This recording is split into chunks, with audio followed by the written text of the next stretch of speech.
AI உடைய வளர்ச்சி வந்து அசுர வளர்ச்சி, இவ்வளவுதான் பண்ணும் அப்படின்னு அவங்க ஒரு சட்டத்தை எழுதிட்டு இருக்கும்போது அது இன்னொன்று பண்ணிடுது.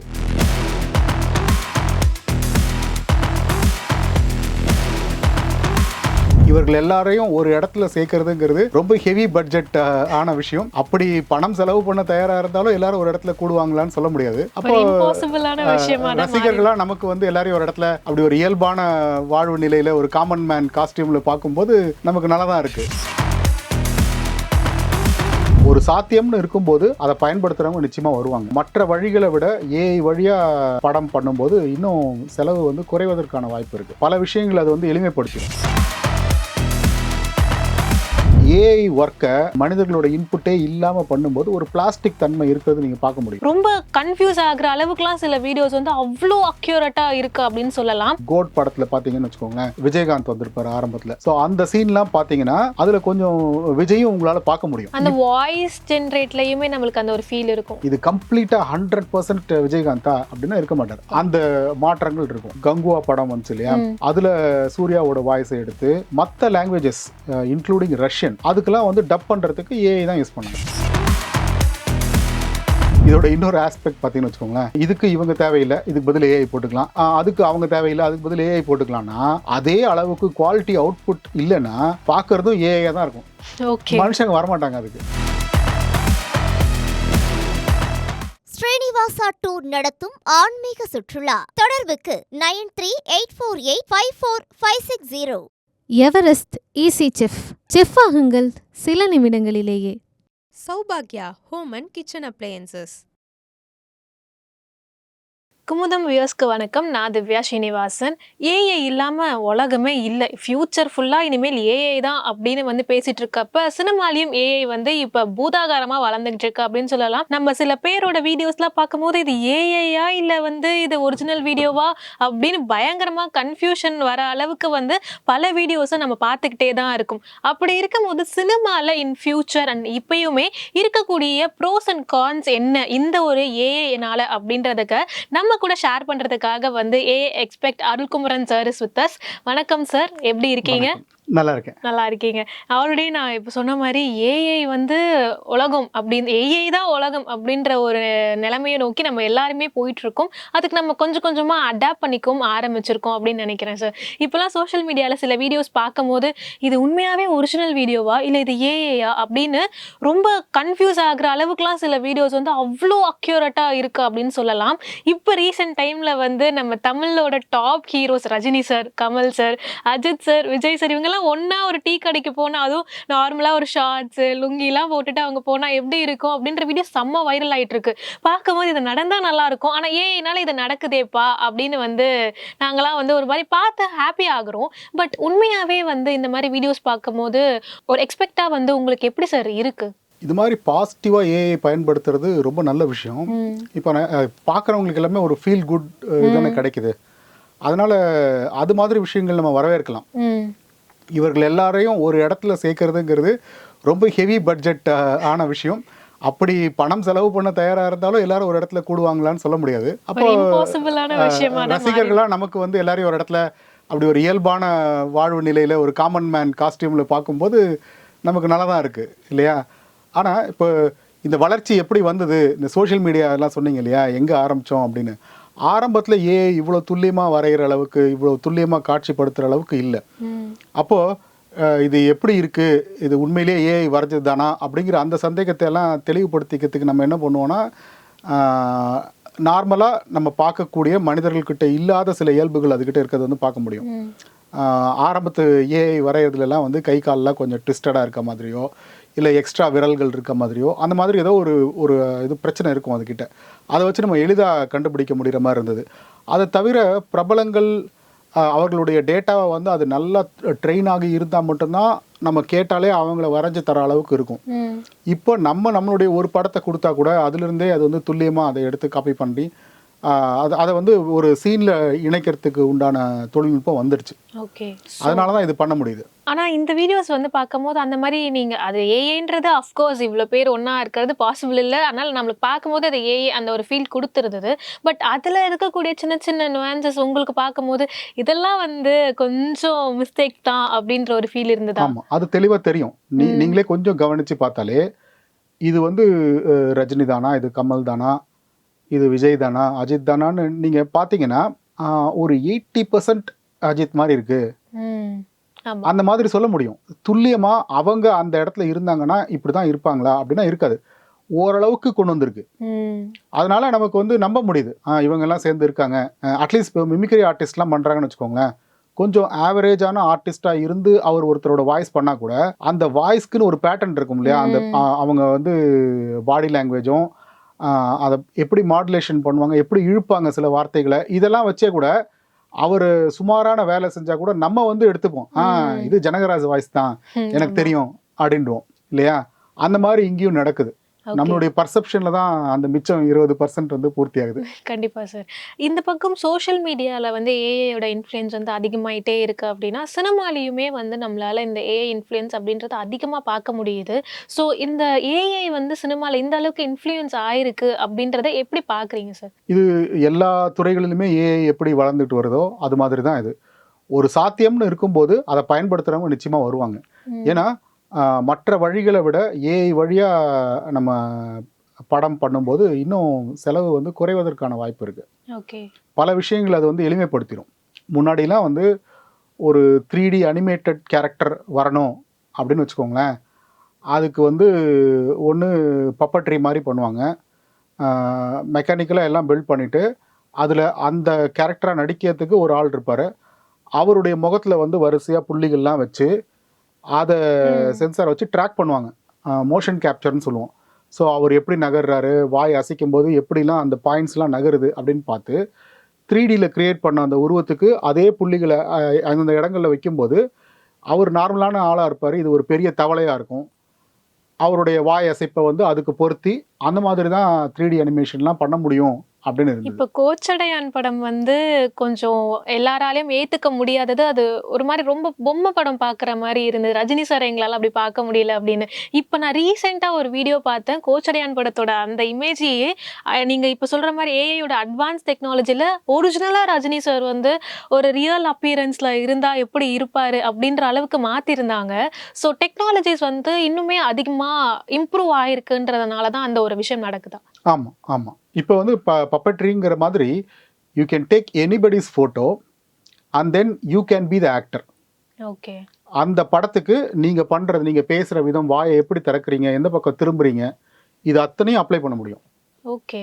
அப்போது ஏஐ கிரியேஷனுங்கிறது போக இது வந்து ஏஐ கோ கிரியேஷன் மாதிரி. ஓகே. ஏஐ என்ன பண்ணுது, உங்களுடைய மூமெண்ட்டை அப்படியே இன்னொருத்தருக்கு கடத்திடுது. அது வந்து மனிதராக இருக்கலாம், ஒரு டைனோசார் மாதிரி கூட இருக்கலாம். ஸோ ஒரு டைனோசரை நீங்கள் ஒரு படத்தில் நடிக்கணும் அப்படின்னா நீங்கள் நடிக்கிறீங்க, எவ்வளோ தத்ரூபமாக, எவ்வளோ துல்லியமாக, எவ்வளோ அழகாக நீங்கள் நடிக்க முடியுமோ அது அப்படியே அந்த காட்சியில் வரும்.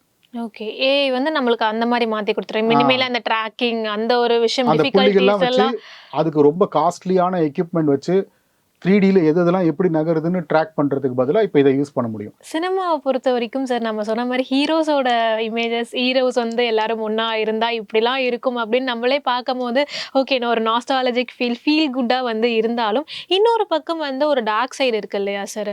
ஃபீமேல் ஆக்ட்ரஸோட இமேஜஸை வந்து கொஞ்சம் வேர்ஸ்டாக தான் வந்து இந்த ஏஐனால் வந்து ஜென்ரேட் பண்ணிட்டு இருக்காங்க. அது நிறைய ஹீரோயின்ஸுமே வந்து என்னோட இமேஜஸ் இப்படி பார்க்கும் போது வருத்தமாக இருக்குது அப்படின்னுமே ரொம்ப மனவலியோட தான் ஷேர் பண்றாங்க. இந்த மாதிரி ஏஐ இமேஜஸ் வந்து ஃபீமேல் ஓரியன்டட் ஆக்ட்ரஸா இருக்கட்டும் ஒரு நார்மல் உமனுக்கே வந்து என்ன மாதிரி ஆபத்துக்களை வந்து உண்டாக்கியிருக்குன்னு நினைக்கிறீங்க? இதனுடைய மெயின் பிரச்சனை வந்து இதனுடைய வைராலிட்டி தான். எது விற்குமோ அதுதான் அவங்க சந்தைப்படுத்திக்கிட்டே இருக்காங்க. இப்போ பெரிய ஹீரோக்கள் சேர்ந்து இருக்கிறது ஒரு நல்ல ஃபீலிங் கொடுக்குது, அதனால நீங்கள் அதை பார்க்குறீங்களா, அதை பண்ணுவாங்க. அதே மாதிரி யாரோ ஒருத்தங்க ஏதோ ஒரு சிக்கல் இருக்காங்க, அவங்களுக்கு இப்படி நடந்துச்சு அப்படின்னு ஒரு போலியான ஒரு வதந்தியோடு சேர்த்து ஒரு படத்தை ஜென்ரேட் பண்ணி கொடுத்தா உடனே பரபரப்பாக அப்படியா எங்கே போய் டவுன்லோட் பண்ணுறது இப்படின்னு கேட்குறவங்களெல்லாம் நீங்கள் சோஷியல் மீடியாவில் பார்க்க முடியும். கொஞ்சம் கூட சோஷியல் ரெஸ்பான்சிபிலிட்டி இல்லாமல் இப்படி ஒன்று கிடைக்குது அப்படின்னா அது உண்மையாக இருக்கட்டும், உண்மை இல்லாமல் இருக்கட்டும், எதுவாக வேணா இருக்கட்டும், ஓ எனக்கு இன்னும் வந்து சேரல அப்படிங்கிற மென்டாலிட்டி இருக்கு. ஓகே, நான் இன்னும் அந்த போட்டோ பார்க்கல, எனக்கு லிங்க் ஷேர் பண்ணு அப்படின்ற ஆமா, மாதிரி. அதை போட்டாலே, சும்மா அப்படி ஒரு போஸ்ட் ஒருத்தர் போட்டாலே அவர் என்ன மாதிரி இன்டென்ஷன்ல போட்டாலும் சரி, அவருக்கு வியூஸ் நிறைய வரும் ம். இல்லையா? இப்படி இருக்கிற நிலைமையினால இது தொடர்ந்து நீடிச்சுட்டு தான் இருக்கும். ஓகே, அதை நம்ம ஸ்டாப் பண்றதுக்கு இப்போ இளையராஜா சார் வந்து அவரோட போட்டோஸ்லாம் யூஸ் பண்ணக்கூடாது அப்படின்ற அந்த ஒரு விஷயம் வந்து கோர்ட்டே வந்து அனௌன்ஸ் பண்ணியிருந்தாங்க. இந்த மாதிரி இருக்கக்கூடிய விஷயங்கள்னால இமேஜ் காப்பிரைட்ஸ், நம்மளோட போட்டோஸை வந்து யூஸ் பண்றதுக்கான காப்பிரைட்ஸ் வந்து எந்த அளவுக்கு வந்து ஒரு வளர்ச்சி அடையும்னு நினைக்கிறீங்க இன் ஃபியூச்சர்? நம்மளுடைய தோற்றத்துக்கு, நம்மளுடைய குரலுக்கு நம்ம தான் சொந்தக்காரராக இருக்கணும். இது சட்டப்படி உறுதி பண்ண வேண்டியது ஒவ்வொரு அரசுடைய கடமையாக இருக்கும். அது அவங்க பொறுமையாக ஒவ்வொன்றா பண்ணிட்டு இருக்காங்க. ஏன்னா ஏஐயுடைய வளர்ச்சி வந்து அசுர வளர்ச்சி. இப்போ இதுதான் பண்ணும், இவ்வளோதான் பண்ணும் அப்படின்னு அவங்க ஒரு சட்டத்தை எழுதிட்டு இருக்கும்போதே அது இன்னொன்று பண்ணிடுது. எதிர்பார்க்காத ஒன்று வந்துடுது. இந்த வேகமாக நடந்ததுக்கு தகுந்த மாதிரி நம்ம சட்டம் எழுதுறதை திருத்துறதை வந்து துரிதப்படுத்த வேண்டிய அவசியம் இருக்கு. அது பண்ணா இது வந்து மாறும். இந்த டீப் ஃபேக் கல்ச்சர் அப்படின்றதுமே வந்து சமீப காலத்துல ரொம்ப ஒரு பெரிய விஷயமா இருந்தா, அது ஒரு பெரிய சர்ச்சையாகவுமே வந்து நாடு முழுக்க வந்து டீப் ஃபேக் கல்ச்சரை வந்து பேன் பண்ணணும், இதை எப்படி தான் ஸ்டாப் பண்ண போறாங்க, இதுல இருக்க டிஃபிகல்ட்டிஸ் என்ன அப்படின்னு ஏகப்பட்ட டாக்ஸ் இருந்தது. இப்பயுமே அது இருந்துட்டே தான் இருக்கு. இந்த மாதிரி டீப் ஃபேக் விஷயங்கள் மாதிரியான இதுக்கு ஏஐ வந்து எந்த அளவுக்கு அது யூஸ் பண்றாங்க, இல்ல வேற ஏதாவது விஷயங்கள் இதுல இருக்கா? ஓகே, டீப் ஃபேக் உடைய ஆரம்ப காலகட்டம் எப்படி இருக்கும்னா, ஒரு புகைப்படத்தை எடுத்துட்டு அந்த புகைப்படத்துக்குள்ள அந்த நபரை ரீப்ளேஸ் பண்ற மாதிரி இன்னொரு புகைப்படம் நீங்க கொடுத்து இவங்களை அங்கே கொண்டு வந்துருங்க. ஒரு வீடியோவுக்கு நீங்க ஒரு ஃப்ரேம் மேட்ச் பண்ணி இதை மாற்றணும்னு சொல்லிட்டா ஃபுல் அண்ட் ஃபுல் அது மாற்றும். இது மாற்றுறதுடைய துல்லியம் எவ்வளோ இருக்கும்னா முழுக்கெல்லாம் இருக்காது. ஒரிஜினல் நபருடைய சில ஃபீச்சர்ஸை வந்து நீங்கள் ரிமூவ் பண்ண முடியாது அந்த படத்துல இருந்து. அது சேர்ந்தது தான் அந்த அந்த பாடி ஃப்ரேமில் அந்த தலை உட்காரணும்னா அதுக்கு அதெல்லாம் தேவைப்படும். ஸோ அதுக்குள்ளே வந்து இதையும் கொண்டு வந்து தான் பண்ணுவாங்க. அப்போ ஓரளவுக்கு அப்படின்னு நீங்கள் சொல்ல முடியும். இப்போ கோட் படத்தில் பார்த்தீங்கன்னு வச்சுக்கோங்களேன், விஜயகாந்த் வந்திருப்பார் ஆரம்பத்தில். ஸோ அந்த சீன்லாம் பார்த்தீங்கன்னா அதில் கொஞ்சம் விஜயும் உங்களால் பார்க்க முடியும். இது கம்ப்ளீட்டாக 100% விஜயகாந்தா அப்படின்னா இருக்க மாட்டார். கண்டிப்பா அந்த மாற்றங்கள் இருக்கும். அந்த வாய்ஸ் ஜென்ரேட்லயுமே நம்மளுக்கு அந்த ஒரு ஃபீல் இருக்கும். ஒரிஜினல் விஜயகாந்த் சார் அந்த வாய்ஸ் இல்ல, ஆனா அது ஏஐ அப்படின்ற ஒரு சந்தோஷம் மட்டும்தான் இருந்தது. ஆமா, அது போக போக மாறிட்டே வரும். இன்னும் அடுத்தடுத்து வந்து நம்மளை விட துல்லியமா நம்மளுடைய இதை பேசுற மாதிரி அதால பண்ண முடியும். ஓகே, வாய்ஸ் சாம்பிள் வந்து வெறும் 20 செகண்ட் நம்ம வாய்ஸை எடுத்தாலே அந்த வாய்ஸ்ல வந்து ஃபுல்லா பண்ண முடியும். ஓகே, இப்போ கங்குவா படம் வந்துச்சு இல்லையா, அதில் சூர்யாவோட வாய்ஸை எடுத்து மற்ற லாங்குவேஜஸ் இன்க்ளூடிங் ரஷ்யன், ஓகே, அதுக்கெல்லாம் வந்து டப் பண்ணுறதுக்கு ஏஐ தான் யூஸ் பண்ணாங்க. ஓகே, அந்த லாங்குவேஜஸ்லாம் ரிலீஸ் ஆகும்போது ஏஐ வாய்ஸ் தான் வந்து சூர்யா சாருக்கு இருந்திருக்கு. ஆமாம், ஏன்னா ஓகே, இப்போ நம்மளால தமிழும் சில கொஞ்சம் மொழிகளும் ரீஜனல் ஃப்ளூயண்ட்டாக பேசுகிற மாதிரி ரஷ்யனும் மற்ற மொழிகளும் நம்மளால் பேச முடியும்னு சொல்ல முடியாது. கண்டிப்பா. அப்போ அந்த படத்தில் அந்த இடத்துல அந்த வாய்ஸ்க்கு வந்து பொருத்தமாக இருக்கணும், தன்னுடைய வாய்ஸ் இருக்கணும், ஆனால் நம்மளால் இயல்பாக பேச முடியாது. அதுவும் டப்பிங்கிறது 2 வகையான சேலஞ்ச். ஒன்று அந்த மொழி இயல்பு வரணும் நமக்கு, ரெண்டாவது இந்த உதட்டசைப்புக்கு அந்த மொழியில் அதை பொருத்தி பேசணும். ரொம்ப அருமையாக இதை பண்ண கலைஞர்கள் இருக்காங்க. அந்த படங்கள்லாம் நம்ம அவ்வளோ விரும்பி பார்ப்போம். இங்கிலீஷில் கூட அது நல்லா இருந்திருக்காது, தமிழ் டப்பிங் அவ்வளோ அழகாக இருந்திருக்கும். ஓகே, அவ்வளோ ஜோக்காக கேஷுவலாக திருநெல்வேலி பாஷையிலேருந்து எல்லாம் வரும், கலந்து கட்டி பண்ணுவாங்க. அப்படி பண்ணுற ஆர்டிஸ்ட் இருக்காங்க இங்கே. ஓகே, ஆனா இப்ப நம்ம யூடியூப்ல கூட நீங்க இப்படி சொல்லும்போது மார்வல் கேரக்டர்ஸ்லாம் வந்து தமிழ் பேசிக்கிட்டு அந்த மெட்ராஸ் பேசிக்கிட்டு அந்த மாதிரி வீடியோஸ்லாம் பார்க்க முடியும். அது உதட்ட அசைவுக்கு வந்து அவ்வளோ அழகாக பொருத்திருப்பாங்க. அதை இந்த இடத்துல இந்த லாங்குவேஜ் எடுத்துக்கலாம், இந்த பாஷை எடுத்துக்கலாம், அப்படி பேசினா மேட்ச் ஆகும் அப்படின்னு அழகாக பண்ணுவாங்க. ஓகே, பட் இப்படி சொல்லும் போது உண்மையாக ஒரு டப்பிங் ஆர்டிஸ்டாக இருக்கவங்களுக்கும் சரி, இல்லை இந்த விஎஃப்எக்ஸ் ஒர்க் பண்ணுறவங்க, அதுக்காகவே வந்து ஒரு மெனக்கெரல் எடுத்து ஒரு வேலையை செய்யக்கூடிய நபர்கள் இருக்காங்கல்ல, இவங்களுக்கான ஃபியூச்சர் இந்த ஏஐனால என்ன மாதிரி பாதிப்புகளை ஏற்படுத்தும் சார்? ஓகே, இது அவர்களுடைய இடத்துல இருந்து அவங்கள நகர்த்தும். இப்போ எப்படி பப்பட்ரி நான் சொன்னேன் இல்லையா, இன்னொருத்தருடைய முகம், ஆனால் உங்களுடைய ஆக்ஷன், நீங்கள் உங்களுடைய நடிப்பு திறமையை வெளிப்படுத்துறீங்க வேற ஒரு உருவத்தில். கூடு விட்டு கூடு பாஞ்சு நடிக்கிற மாதிரி ஒரு அனுபவம் அது. ம். அது வந்து ஒரு நடிகனா ஒருத்தங்க இருக்காங்கன்னா அவங்களுக்கு நல்லா இருக்கே, இது எனக்கு ஒரு புது ஆப்பர்ச்சுனிட்டி. இத்தனை நாள் எனக்கு வந்து என்னுடைய அப்பா அம்மா என்ன உருவம் கொடுத்தாங்களோ அதை வச்சு தான் நான் நடிச்சிட்டு இருக்கேன். ம். அதனுடைய லிமிட்டேஷனுக்குள்ள தான் நான் வாழறேன். ம். இப்போ என்னால் கூடு விட்டு கூடு பாய முடியும்னா நான் பல விதமாக நான் நடிப்பேனே, இன்னும் நிறைய லெவல் பண்ணுவேன் அப்படின்ற ஒரு இது இருக்கு இல்லையா. ம். இதே ஆப்பர்ச்சுனிட்டி வாய்ஸ் ஆர்டிஸ்ட்டுக்கும் இருக்கு. பட் அவங்களோட அந்த ஒரிஜினாலிட்டி அவங்களோட ஒரிஜினாலிட்டி அஃப்கோர்ஸ் அவங்க பண்றாங்க, அதை யாரும் தடுக்க போறது இல்லை இல்லையா. இப்போ ஒரு விஷயத்த மிஷினை விட மனிதர்கள் சிறப்பாக பண்ணும்போது டெஃபினட்டாக மனிதர்களுக்கான அந்த வாய்ப்பு இருந்துகிட்டே தான் இருக்கும். ஓகே. அடுத்த லெவலுக்கு என்ன ஆகுதுன்னா, இவருடைய வாய்ஸ் திறமையை வந்து வேற ஒரு வாய்ஸில் கொடுக்கலாம். ஒரு ஃபீமேல் வாய்ஸாக அவர் பேசலாம். அதுக்குள்ளே இருக்கக்கூடிய அந்த நெளிவு சுழிவுகள்லாம் அவர் தான் கொடுத்துருப்பாரு. ஓகே. ஆனால் கேட்கறது கம்ப்ளீட்டாக ஒரு ஃபீமேல் வாய்ஸ். இதை அதுவாக மாற்றிடும். இந்த மாதிரி மாறிடும்ன்றீங்க. இப்படிதான் இருக்கு. இப்படி அவங்க தான் ஆப்பர்ச்சுனிட்டி வரும். ஒரு கதவு மூடும் போது இன்னொரு கதவு திறக்கும் அப்படிங்கிறதுக்கான ஆனா இது இப்ப சொல்றேன். எல்லாருமே வந்து சொல்லிட்டு இருக்கிறது ஏஐனால வந்து வேலை வாய்ப்புகள் குறையும், மனிதர்களோட தேவை அப்படின்றது ஃபியூச்சர்ல கம்மியாயிடும், இந்த வேலைக்கெல்லாம் வந்து ஆள் எடுக்க வேண்டிய அவசியம் இருக்காது, டப்பிங் ஆர்டிஸ்ட்லாம் ஏஐ போட்டு எடுத்துக்கலாம் அப்படின்ற அந்த ஒரு வாய்ஸ் ஓவர் ஆர்டிஸ்ட்லாம் இதுக்கப்புறம் தேவையில்லை அப்படின்னாலும் இப்படி ஒரு வழி இருக்கு ஏஐனால. ஆமா. இப்போ ஓகே. இதோட இன்னொரு ஆஸ்பெக்ட் பார்த்தீங்கன்னு வச்சுக்கோங்களேன், இதுக்கு இவங்க தேவையில்லை, இதுக்கு பதில் ஏஐ போட்டுக்கலாம். அதுக்கு அவங்க தேவையில்லை, அதுக்கு பதில் ஏஐ போட்டுக்கலாம்னா அதே அளவுக்கு குவாலிட்டி அவுட்புட் இல்லைன்னா பார்க்கறதும் ஏஐயா தான் இருக்கும். ஓகே. மனுஷங்க வரமாட்டாங்க அதுக்கு. ஏஐ ஒர்க்கை ரொம்ப மனிதர்களோட இன்புட்டே இல்லாமல் பண்ணும்போது ஒரு பிளாஸ்டிக் தன்மை இருக்கிறது நீங்கள் பார்க்க முடியும்.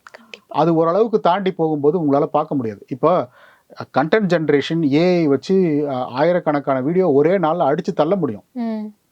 அப்படி பண்ணால் என்ன ஆகும், வீடியோ மார்க்கெட் வந்து ஃப்ளட் ஆகும், நிறைய வீடியோஸ் இருக்கும். ஆனால் எத்தனை தான் ஒருத்தரால் பார்க்க முடியும்?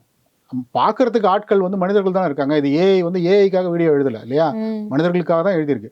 அப்போது தொடர்ந்து அதே மாதிரி இப்போ ஒரு பூனை வந்து ஒரு இடத்துல அடி வாங்கும், உடனே அது கால் பண்ணி சொல்லி வேற எறும்பி ஏதோ கூப்பிடும், அதெல்லாம் வந்து சேர்ந்து சண்டை போட்டு இது மாதிரி ஒரு குட்டி நாட்டு இருக்கு. இந்த நாட்டை மட்டுமே எடுத்து சுற்றி சுற்றி சுற்றி 1000 வீடியோ 1,00,000 வீடியோ வந்துருச்சு. இதெல்லாம் பார்க்க ஆரம்பிச்சிட்டோன்னா என்னதான் பண்ணுது பார்ப்போம். இந்த பூனைனா கியூட் அப்படின்னு ஒரு நமக்கு ஒரு இது இருக்கு இல்லையா, அதுலேருந்து அப்படியே நம்ம அதை பார்க்க ஆரம்பிச்சு தொடர்ந்து அது மாதிரி செஞ்சுக்கிட்டே வருவோம். ஸோ அப்படி பார்க்கும்போது ஆரம்பத்தில் இது வந்து நமக்கு சுவாரஸ்யமாக இருந்தாலும் நிறைய நம்ம நேரத்தை எடுத்துக்கிட்டு நமக்கு எதுவுமே அது கொடுக்காம இருக்குது அப்படிங்கிறது ஒரு கட்டத்தில் புரியும் போது நமக்கு ஒரு அலுப்பு வந்துடும். அதை நம்ம வந்து நிராகரிக்க ஆரம்பிப்போம். ஸ்ரீனிவாசா டூர் நடத்தும் ஆன்மீக சுற்றுலா. தொடர்புக்கு 9384854560. Everest easy chef. செஃப் ஆகுங்கள் சில நிமிடங்களிலேயே. Saubhagya Home and Kitchen Appliances.